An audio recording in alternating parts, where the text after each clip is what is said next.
Tennis Features Share Tennis365 February 9, 2019. Former British number 1 Jo Durie believes Johanna Konta is capable of recapturing her best form in 2019, but she admits the road back from a slump in fortunes is always laced with obstacles.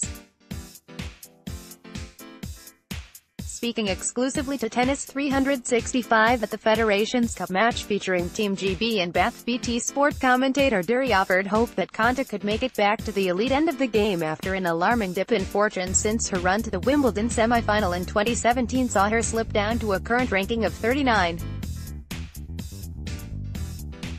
When she got to the last four at Wimbledon, she found herself at number 4 in the world and appeared to be on the brink of establishing herself as one of the best players in the world, but she admitted she hit a brick wall with her energy and emotions, Durie stated. She put so much into her tennis and getting to that level left her drained. She lost her way for a bit and I understand that. This happens to a lot of top sports people who make a breakthrough and then struggle to sustain it because the effort of getting there is so intense. Being successful is fabulous, but it's very different from what you have been used to up to that point. You tend to lose a lot of matches when you first come onto the main tour and it takes a lot out of you winning lots of matches week after week.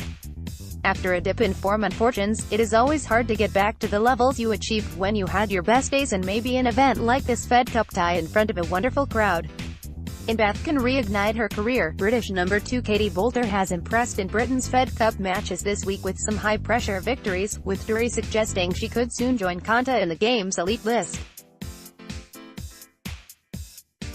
Top 50 is the next challenge for Katie to aim for, and from there it gets really tough, Durie told us. She probably needs to improve her second serve and movement to have a chance at competing with the very best players, but she has some big shots and a great attitude that give her a chance to go to the next level.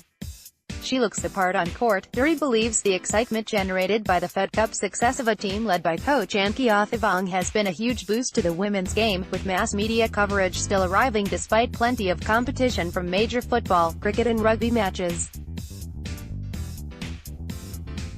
What an atmosphere we have seen on Bath this week, added Durie. They have been building this event up for months and it has lived up to its billing in the grand manner. The GB team know how important it is to get out of this group stage and into the playoff, with the exposure this event is giving tennis and the women's version of the sport in this country such a wonderful boost on a number of levels. Our girls have had to cope with huge expectations playing at home, but they have stepped up and delivered and helped to make this a very special event. There is a big drive to try and promote women's sport, and this Fed Cup match has been a wonderful advert in recent days. The girls have shown such passion playing for their country and it has been exhausting to watch, never mind trying to play. BT Sport is the home of women's tennis, bringing you action from across the world on the WTA Tour and Fed Cup. For more information visit bt.com/sport. More from Tennis365, Johanna Konta, Katie Boulter.